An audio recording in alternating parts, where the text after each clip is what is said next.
Cá estava eu pensando em história.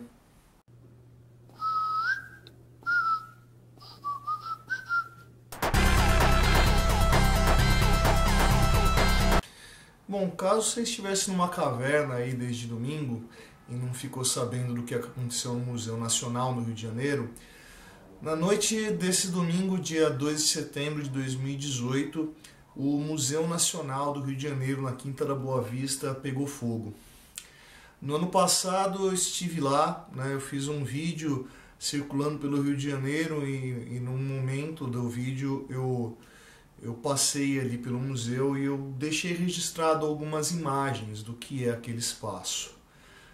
Hoje eu estou fazendo esse vídeo aqui assim, e eu estou muito triste sobre esse evento aí, sobre essa perda monstruosa que a gente teve, mas o que me levou a fazer o vídeo não é nem a perda, né? Outros canais aí com muito mais alcance que o meu fizeram vídeos aí muito melhores do que eu possa fazer, mas eu estou fazendo o vídeo por causa das redes sociais que eu participo e de coisas que eu acabei vendo, né? Então eu resolvi que era o momento de falar sobre isso, porque eu vi ali alguns comentários, algumas falas que me deixaram muito assustado, né?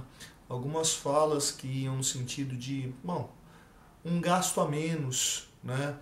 Para que gastar dinheiro público com museu? Né? Quem vive de passado é museu, para que serve o passado? Olha, eu podia fazer um vídeo aqui que ia durar horas, só falando sobre a importância de um museu. E não só por preservação de memória, tá? Podia ficar horas aqui falando da importância de um museu para pesquisa, porque um museu não é apenas um espaço de visitação. Um museu é um espaço de geração de pesquisa, de construção de conhecimento, de criação de informação que gera um benefício gigantesco, não só para o país que é detentor do museu, mas para a humanidade. Né? Ainda mais um museu como o Museu Nacional do Rio de Janeiro, que não era apenas um museu de história, era um museu de arqueologia, era um museu de biologia, era um museu extremamente diverso, com muita informação, com muita pesquisa, com muita coisa ainda a ser pesquisada e que se perdeu e que nunca mais vai se ver. Né? A Luzia, o fóssil humano mais antigo do Brasil, com mais de 11 mil anos, estava lá dentro. Né? E, eu não tive notícias ainda do que foi que sobrou daquilo lá, mas certamente um fóssil não sobrevive a uma temperatura do tamanho que foi gerada dentro daquele museu. Muita coisa lá nunca mais vai ser vista. E eu falo isso por experiência de quem circula por museu. Né?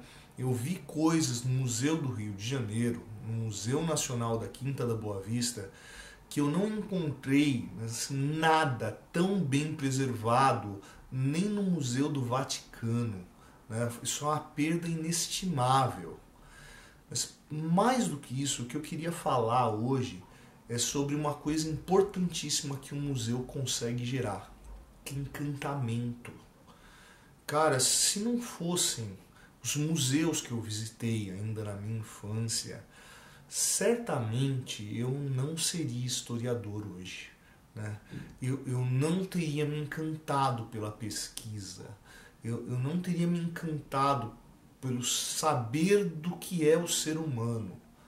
O museu é fantástico justamente porque ele gera essa magia que te dá uma perspectiva de criança. Sabe criança quando encontra o presente embaixo da árvore de Natal, que é surpreendido, né? que tem um prazer sem nome, simplesmente por estar diante de uma coisa e que você vai carregar para sempre. Pois é, esse tipo de encantamento só um museu pode garantir.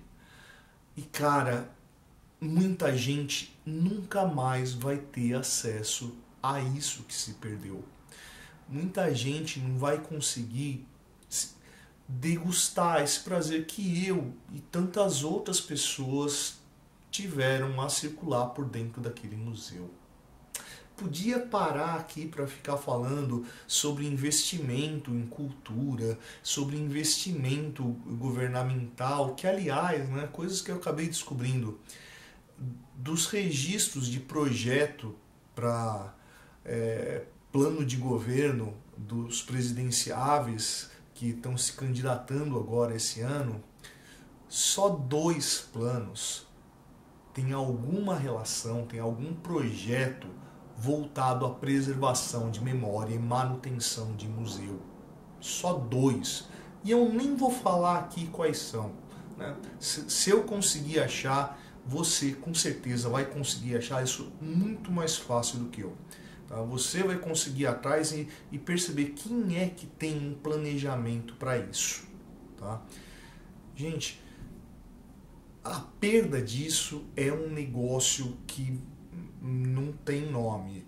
Eu estou em choque aí desde domingo e eu acho que o que eu acabei falando já é o suficiente aí para abrir o coração e perceber o peso que isso pelo menos me gerou. Eu espero que você tenha sido sensibilizado por isso também, né? Que você consiga olhar para o que é uma perda material desse tamanho, né?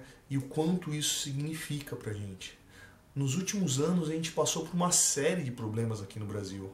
O Instituto Butantan, que pegou fogo, né? Que se perdeu um acervo monstruoso. O Museu Paulista, ali no bairro do Ipiranga, né? Que felizmente não foi destruído, mas que assim está interditado, né? As obras pelo menos conseguiram ser removidas, pelo menos a maior parte delas, né? O Museu da Língua Portuguesa, que também pegou fogo, né? Felizmente o acervo lá é recuperável, né? Mas assim, esses espaços a gente não tem, né? Esses espaços estão fechados, esses espaços não têm acesso mais, né? Vai saber quando isso vai ser recuperado. Cara, se a gente não se mobilizar, se a gente não agir em prol dessa preservação de memória, nessa valorização da ciência, que raio de mundo é esse que a gente vai viver? Que raio de espaço é esse que a gente vai viver, onde cultura, onde conhecimento, onde ciência é visto como gasto, não como investimento? Não gera lucro mesmo. Ciência não dá dinheiro, principalmente para o cientista. No máximo, quem vende o resultado da ciência vai ganhar alguma coisa. Mas ciência não dá dinheiro, mas traz algo muito mais importante, que não dá para traduzir em palavras. Fico por aqui.